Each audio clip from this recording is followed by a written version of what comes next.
Hi guys, this is वीवू और आप मुझे देख रहे हो इंडिया रैप्स पर। गाइस, आज से हम एक नया एपिसोड लेके आ रहे हैं आप लोगों के लिए और यहाँ पर मैं कुछ ऑटो एक्सपर्ट इंडिया के जो हैं उनको अपने चैनल पे इंट्रोड्यूस किया करूंगा, उनसे बातचीत किया करेंगे, गुफ्तगू किया करेंगे। तो आज इस सेशन का जो हम नाम रखने वाले हैं ना, वो रखने वाले हैं दावत ए पॉडकास्ट। और दावत ए पॉडकास्ट के सबसे पहले और सबसे इंपॉर्टेंट मेहमान है अमित सर। और अमित सर को आप ऑलरेडी जानते हो, इनका एक बहुत ही वेल डेवलप्ड चैनल है, अच्छी जानकारी देती हैं और बिल्कुल अनबायस्ड जो चीजें हैं वो आप तक यहाँ पर पहुंचाते हैं, आपकी बाइंग एक्सपीरियंस को काफी इजी करते हैं। अमित सर, आप कैमरे की तरफ देख के कुछ अपना इंट्रोडक्शन तो की तो जरूरत नहीं है, बट स्टिल जो आप बोलना चाहते हैं। बस मैं सिर्फ इतना ही कहूंगा कि आज का जो टॉपिक हमने लिया है वो शायद हम दोनों के इंट्रोडक्शन से ज्यादा इंपॉर्टेंट है, क्योंकि वो कंज्यूमर के लिए फायदे का सौदा है। बात है सोनेट वर्सेस वेन्यू की, कि कौन सा खरीदने के लिए ज्यादा अच्छा ऑप्शन बनेगा आपके लिए। तो सोनेट वर्सेस वेन्यू के बारे में हम लोग बात करेंगे, जानेंगे कि कौन से एस्पेक्ट्स हैं जो सोनेट और वेन्यू को आपको कंसिडर करने चाहिए जब आप भी किसी कॉम्पैक्ट एसयूवी इन दोनों में से कंसिडर करना चाह रहे हैं। देखो, मैं जानता हूं कि अभी सोनेट जो है वो एक बहुत बड़ा मुद्दा इस टाइम बना हुआ है, हीट कर रखा है उसने ऑटोमोबाइल इंडस्ट्री को इस टाइम। और कॉम्पैक्ट एसयूवी को शायद अगर वो एक 15वीं पोजीशन पे थे तो 20वीं पोजीशन पे ले जाने में बहुत उसका हाथ रहा है। तो सोनेट के बारे में सबसे पहले सर हम डिजाइन के बारे में बात करते हैं। डिजाइन तो बहुत रिफ्रेशिंग है, आप इससे मुझे लगता है कि आप इससे बिल्कुल भी इस स्टेटमेंट से नाराज होंगे कि वो शायद 3 से 4 साल तक उसको किसी अपडेट की जरूरत नहीं है अभी फिलहाल। ये बात तो बिल्कुल एग्री करता हूँ कि वेन्यू को देखें अगर कंपटीशन में तो हमें सोनेट ज्यादा रिफ्रेशिंग नजर आती है, आज ही नजर आती है।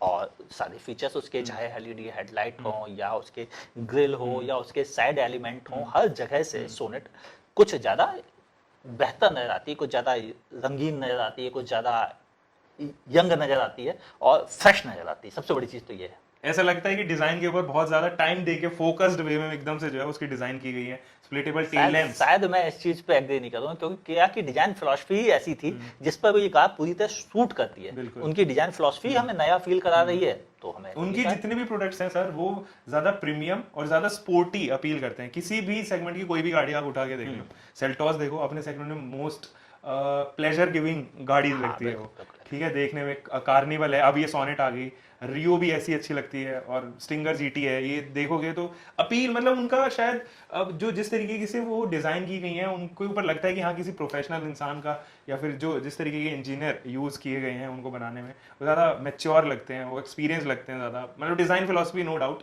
Hands down to the design philosophy of Kia Sonet and Kia के जितने भी प्रोडक्ट हैं। एनीवे, अब डिजाइन के बारे में हम लोगों ने बात कर ली है, अब बात कर लेते हैं सर परफॉर्मेंस के बारे में। देखो, मैंने इतनी गाड़ी नहीं चलाई है, वो मेरे ख्याल में शायद मैंने 20-22 किलोमीटर ही चलाई होगी, बट अमित सर ने जो है वो कंप्लीट दिन बिताया है, तो वो ज्यादा बेहतर बता पाएंगे कि इन दोनों की परफॉर्मेंस में किसकी ज्यादा आपको अच्छी लगी।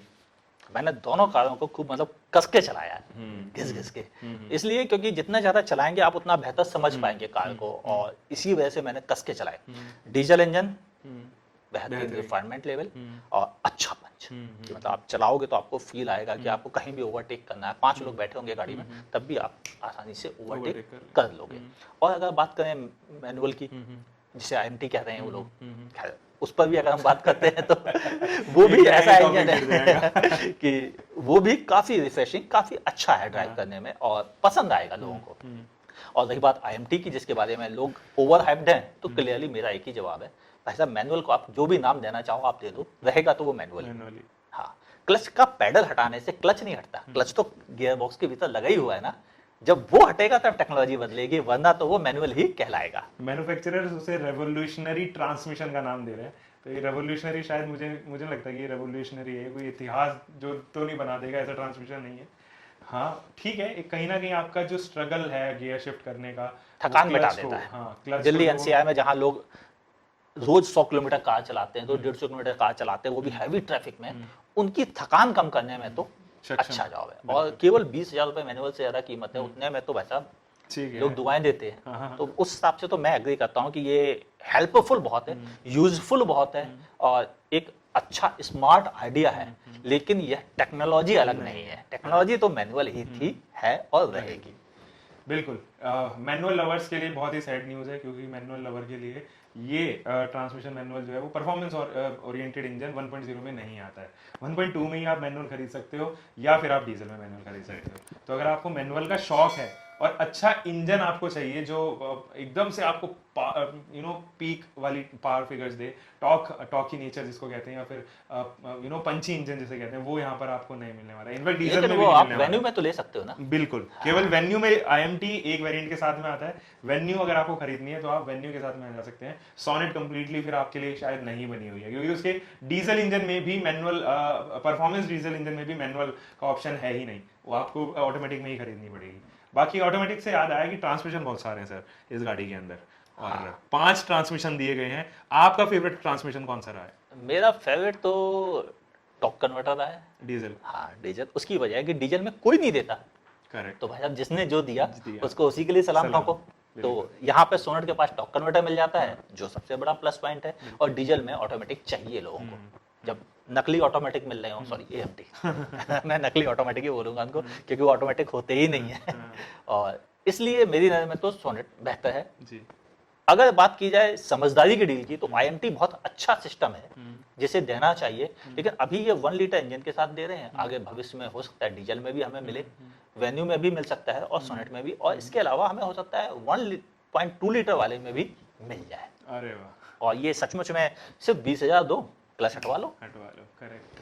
टेक्नोलॉजी तो अच्छी, आइडिया एक्चुअली कंसेप्ट इसको कह सकते हैं। हाँ। इसको रिवॉल्यूशनर नहीं, इवोल्यूशन कह सकते हैं। कुछ भी इवोल्यूशन ज्यादा बेहतर वर्ड होगा। एनीवे, हम लोगों ने ट्रांसमिशन के बारे में यहाँ बात कर लिया, इंजन ऑप्शन के बारे में लगभग बात कर लिया है। जो बचा है वो बचा है यहाँ पे स्पेस और फीचर्स। तो सबसे पहले स्पेस के बारे में यहाँ बात करते हैं। सर देखो सर, मैंने जितनी भी कॉम्पैक्ट एसयूवीज में मैंने स्पेस जब मेजर करने के लिए मैं गया था, तो मुझे सबसे ज़्यादा स्पेशियस टाटा नेक्सॉन लगी, XUV 300 लगी। हालांकि शोल्डर रूम से मैं बहुत ज़्यादा खुश नहीं था उसके, ठीक है, और लेग रूम से भी शायद इतना देखो, शोल्डर रूम अगर 1 इंच किसी में ज्यादा है तो उस 1 इंच में एक आदमी नहीं बैठ सकता। बिल्कुल। 2 इंच भी ज्यादा है तो भी एक आदमी नहीं बैठेगा। एक आदमी को बैठने के लिए 18 इंच से ज्यादा जगह चाहिए। बिल्कुल। और 18 इंच ज्यादा किसी भी कार में नहीं आता। तो भाई साहब, ये जो शोल्डर रूम की बातें हो रही हैं सोशल मीडिया पे कि उसमें ज्यादा जगह है, उसमें 5 लोग बैठे जाएंगे, किसी में नहीं बैठते 5 लोग। ऐसी कोई कार इंडिया में कम से कम नहीं आती है जिसमें कि 5 अच्छे हट्टे कट्टे एडल्ट बैठ पाए। हालांकि मैं हट्टा कट्टा नहीं हूँ, वो अलग बात है, लेकिन बैठ पाए ऐसी कोई कार नहीं आती है। तो फिर वो बातें क्या, सब में ही 4+1/2 है, तो सब में 4+1/2 है। लेकिन हेडरूम की यहाँ पर हमें जरूरत पड़ती है सर। हेडरूम सदा लोगों को हेडरूम की सचमुच में जरूरत पड़ती है। Correct. और उनके लिए सोनेट एक बहुत अच्छा ऑप्शन है। वेन्यू की भी हेडरूम काफी सही है, ऐसी बात नहीं है, बट सोनेट और वेन्यू की अगर मैं ओवरऑल स्पेस की बात करूं तो लगभग सेम ही स्पेस है सर। थोड़ा बहुत अंडर था सपोर्ट में, आप जरूर कह सकते हैं। माइनर सा है, वो भी बहुत ज्यादा नहीं, क्योंकि सोनेट की सीटिंग का स्टाइल ऐसा है जिसमें कि आपको रिक्लाइनिंग एंगल की वजह से जो अंडर थाई इतना सा कम है वो पता नहीं चलता। और हाँ, एक और चीज है कि सोनेट शायद इस सेगमेंट की ऐसी इकलौती कार है जिसकी सीट देख के आपका बैठने का मन करता है। इतने अच्छी डिजाइन में बनी हुई है, और ऐसी डिजाइनिंग बाकी लोगों को भी देनी चाहिए भाई, कि सीट देख के आपका मन करे चलो इस पे बैठते हैं। करेक्ट, ये फैक्ट है। यूटिलिटी स्पेस में मैं जरूर कहूंगा कि यहाँ जब बात आती है आपको बैग वगैरह सारा अपना सामान जो है वो लेके चलना है, बूट आपको बड़ी चाहिए, तो Sonet is the only option left here. सबसे ज्यादा आपको यहाँ पे बूट स्पेस मिलती है, 392 लीटर की स्पेस। एक कॉम्पैक्ट एसयूवी में इससे ज्यादा स्पेस नहीं है। इससे पहले मुझे याद आ रही है 363 या 64 की WRV की हुआ करती थी, उससे भी लगभग 30 लीटर बहुत ज्यादा, बहुत बड़ा स्पेस है।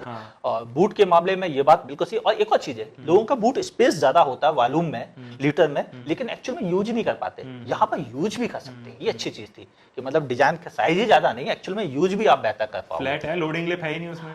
ये सबसे बड़े अच्छे पॉइंट थे। एक और चीज है, इस पर अभी हमने बात नहीं की, जो इंडियंस बहुत पसंद है, ग्राउंड क्लियरेंस। बहुत शानदार ground clearance, active ground clearance इसकी वास्तव में बहुत अच्छी है। आपके कितने बड़े स्पीड ब्रेकर्स हों, आप आसानी से इस पे निकल जाओगे, और कुछ मामले में सबसे बड़े स्पीड ब्रेकर से भी आप इससे निकाल सकते हो। ये सोनेट में सबसे बड़ा प्लस पॉइंट है। शायद वेन्यू से इस मामले में ये काफी बेहतर। 190 मिलीमीटर का है ग्राउंड क्लियरेंस वेन्यू का, and same is with Creta and Seltos, दोनों में लगभग सेम ही है। ऐसे में अगर एक छोटी गाड़ी और ज्यादा बेहतरीन ग्राउंड क्लियरेंस आपको मिल रही है, तो मेरे ख्याल में एक अर्बन और रूरल दोनों के लिए काफी सफिशिएंट ग्राउंड क्लियरेंस यहाँ बन जाता है। 205 और 211 के बीच में कंफ्यूज है, नए रूल पुराने रूल के हिसाब से अलग अलग तरीके से जो है वो आप यहाँ पर देख सकते हैं। एनीवे, अब बात कर लेते हैं सर फीचर के बारे में तो ये कुछ ऐसी चीज़ है जो यूथ को बहुत पसंद है। बहुत बहुत फीचर रिच कार है सोनेट। और वेन्यू भी नो डाउट, वेन्यू के अंदर फीचर्स नहीं है, कनेक्टेड फीचर्स लगभग दोनों में सेम ही है, बराबर हैं, लेकिन कुछ फीचर्स ऐसे हैं जो एक्चुअली में आपकी सेफ्टी भी बढ़ा रही हैं, जिनमें पार्किंग सेंसर्स फ्रंट के एक हो गए हैं और DRVM उसमें आ गया है। ये कुछ चीज़ें ऐसी हैं जो आपकी ऑब्वियसली सेफ्टी कंसर्न्स को देखते हुए बढ़ाए गए हैं। और स्मार्ट चार्ज आता है, वायरलेस चार्ज, जो कूलिंग फंक्शन के साथ में आता है। एक आपको यहाँ पर मेरे ख्याल में मुझे वो याद आ रहा है, आप ही ने मुझे बताया था इनफैक्ट, कि वायरस प्रोटेक्शन एयर प्योरीफायर यहाँ पे मिलता है। और स्मार्टनेस लेवल भी उसकी काफ़ी अच्छी लगी, मतलब जिस तरीके से वो अंदर इंटीग्रेट कराया गया है यू नो आर्मरेस्ट के अंदर, वो वेन्यू से ज़्यादा स्मार्ट लगता है। वेन्यू का पोर्टेबल है, वेन्यू का पोर्टेबल है, हालांकि एयर प्योरीफायर देने वाली केवल यही दो कंपनी है, करेक्ट, बाकी कोई भी नहीं। मिनी एसयूवी में एयर प्योरीफायर नहीं देता है। ये दोनों कंपनीज देती हैं। तरीका थोड़ा सा बदल गया है, वो पोर्टेबिलिटी पे ध्यान दिया, उन्होंने कहा कि चलो इस तरह से हम रखते हैं, इसका इस्तेमाल आगे के पैसेंजर्स के लिए ज्यादा अच्छा रहेगा। इन्होंने ऐसा डिजाइन किया कि पीछे के लोगों के लिए भी बेहतर रहे और साथ ही डिस्प्ले में ज्यादा दिखाई दे, अच्छा लगे, एयर क्वालिटी इंडेक्स भी दिखाई दे, सामने स्क्रीन पर भी दिखाई दे।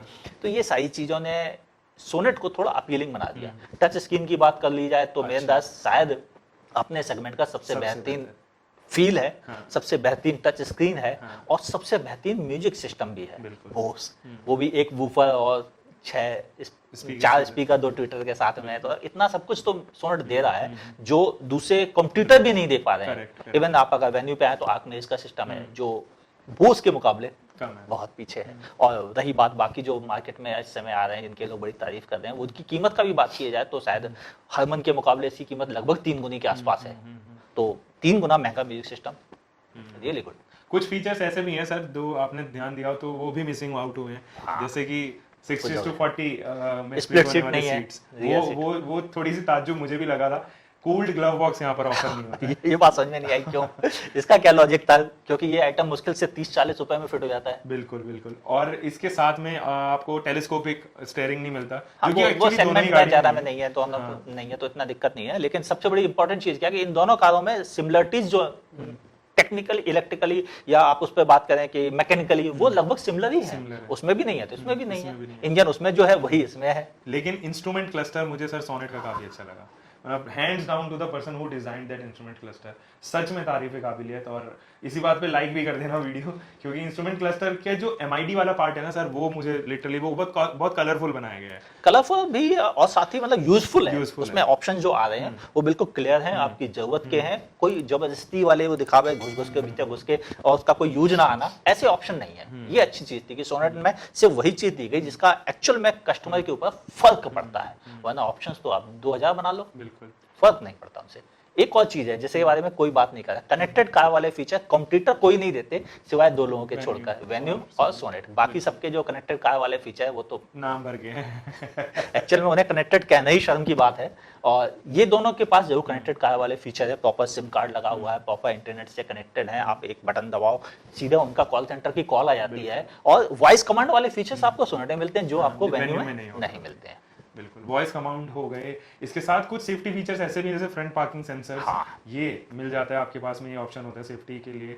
और क्या बात कर सकते हैं सर यहाँ पे, और आप बताइए। मुझे एक्चुअली प्लास्टिक क्वालिटी सोनेट की बहुत अच्छी लगी, मुझे सच में इस सेगमेंट की सबसे बेहतरीन प्लास्टिक क्वालिटी है। फिट एंड फिनिश जो बिल्ड क्वालिटी का एक बहुत इंपॉर्टेंट पार्ट है। बिल्कुल, आसपास कोई मैन्युफैक्चर नहीं है, इवन जो सबसे नियरेस्ट कंप्यूटर है वो इसका पड़ोसी है, वेन्यू। और इसके ऊपर मैंने ना एक्चुअली फिट एंड फिनिश के ऊपर एक वीडियो बनाई हुई है, बिल्ड क्वालिटी भी जिसका एक पार्ट है, तो वो मैंने आई कार्ड पे डाल दिया। अगर इनकेस आप इंटरेस्टेड हो कि किया सोनेट की फिट एंड फिनिश कैसी है तो वहां जाकर जरूर देखिएगा। हालांकि हम इस फैक्ट से भी डिनाई नहीं कर सकते कि वेन्यू की plastic quality and fit and finish भी बहुत अच्छी है, सुपर्ब है दोनों ही गाड़ियों की। दोनों कोरियन है, लगभग सेम प्लास्टिक क्वालिटी यूज करती हैं, अंदर की जो स्पेसिंग है वो सब चीजें मैंने आपको यहाँ पर बता दी है। किसी पार्ट में हम लोग मिस कर रहे हैं सर? अब सबसे बड़ा इंपॉर्टेंट पार्ट जो मिस कर रहे हैं वो ये कि प्राइसिंग के वेरिएशंस क्या है। प्राइसिंग के मामले में सोनेट मैंने देखा सर अपने हर एक काउंटर वेरिएंट से, जो वेन्यू का है उससे तकरीबन 4000 रुपए से 9000 रुपए सस्ती है, 4000 अलग अलग पॉइंट पे। लेकिन देखा जाए तो एक कस्टमर जब खरीदने जाता है तो वो एक इतनी बड़ी कार पर 3 से लेकर 10,000 का मोह नहीं देखता। करेक्ट, वो ये देखता है कि हमें भीतर दिल को कौन सी भा रही है, और दिल को भाने की बात आती है तो वेन्यू दिल को बहुत भारी थी, तभी तो नंबर 1 सेलिंग मिनी एसयूवी बनी हुई है। लेकिन नई सोनेट के आने के बाद प्राइसिंग भी लगभग बराबर है, लेकिन एक चीज और है, वो ये कि सोनेट के पास वो भी ऑप्शन है जो वेन्यू के पास नहीं है। यानी अगर आपको लगता है ये वाला नहीं, ये वाला वेरिएंट लेना है, तो सोनेट के पास इतने वेरिएंट के ऑप्शंस हैं जो शायद बाकी सब किसी कंप्यूटर के पास नहीं है। मतलब आपके बटुए के हिसाब से वेरिएंट्स बनाए गए हैं। अगर ध्यान से देखा जाए तो 8-7.5 लाख रुपए अगर आपकी जेब में है तो ऑन रोड कोई कार खरीद सकते हैं सोनेट, और अगर आपकी जेब में 14 लाख रुपए भी है तो डबल कीमत, तो भी आप एक सोनेट सोनेट खरीद सकते ये तो हैं। कह रहे इतना बेहतरीन, मेरे ख्याल में लंबा ऑप्शन, 17-18 वेरिएंट्स के करीब जो है वो उसके 18 सोनेट वेरिएंट के टोटल आ गए हैं। और ऐसे में वेरिएंट वाइज अगर मैं देखूं तो वेन्यू के पास में इतने वेरिएंट्स नहीं है। तो जी कंक्लूजन जो है वो अमित सर ने यहाँ पर दे दिया है, अपनी बातें रख दी हैं और मैंने भी अपनी बातें जो है वो रख दी हैं।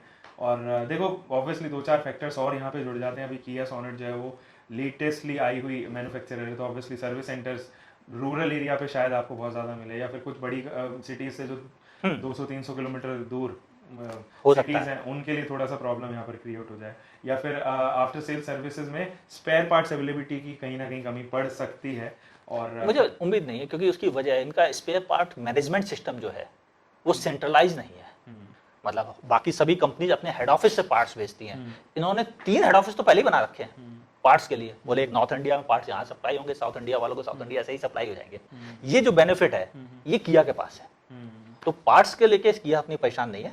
किया के सर्विस सेंटर की गिनती जो हुंडई के मुकाबले बहुत पीछे है, मेरे ख्याल में ऑलमोस्ट 4 टाइम्स कम है सर। हाँ, 1100 के agree आसपास करता मुझे याद आ रहा है। लेकिन ये भी सोचिए ना कि किया के पास सर्विस सेंटर में भीड़ नहीं है, हाँ ये तो फैक्ट है, और वहां पे आपको भीड़ ज्यादा है, थोड़ा भीड़ ज्यादा तो मिलेगी। वो क्वालिटी जो है वो कहीं ना कहीं क्वालिटी सर्विस शायद आपको किया में ज्यादा बेहतर मिल पाएगी, और किया का स्टाफ जो है वो कंपनी की तरफ से ज्यादा बेहतर ढंग से ट्रेंड किया गया है। बिल्कुल। हुंडई से भी थोड़ा ज्यादा बेहतर बेहतर ट्रेंड है। तो ये ट्रेनिंग का बेनिफिट जो है वो शायद किया मोटर्स ले जाएगी। और यहाँ तो ऐसी ऐसी कार मैन्युफैक्चरर्स है जिनके सर्विस सेंटर के बारे में तो चलो सर उसके ऊपर तो किसी और दिन ही बात करना फायदे का सौदा रहेगा। एनीवे गाइस, आप लोगों को ये सब चीजें पता चल चुकी हैं, आप क्या कहते हो इस वीडियो के बारे में? नीचे जो है वो कमेंट सेक्शन में जाकर अपनी छाप जरूर छोड़ना, जरूर बताना वीडियो आपको कैसी लगी। ऐसी ही कुछ और वीडियोस हम लोग प्लान कर सकते हैं अगर आपको ये कंसेप्ट पसंद आया तो। और दावत-ए-इश्क के इस एपिसोड को हम लोग यहीं पे कट करते हैं और मिलते हैं एक और नई वीडियो के साथ में। Until for the next time, bye bye, take care and keep loving your car,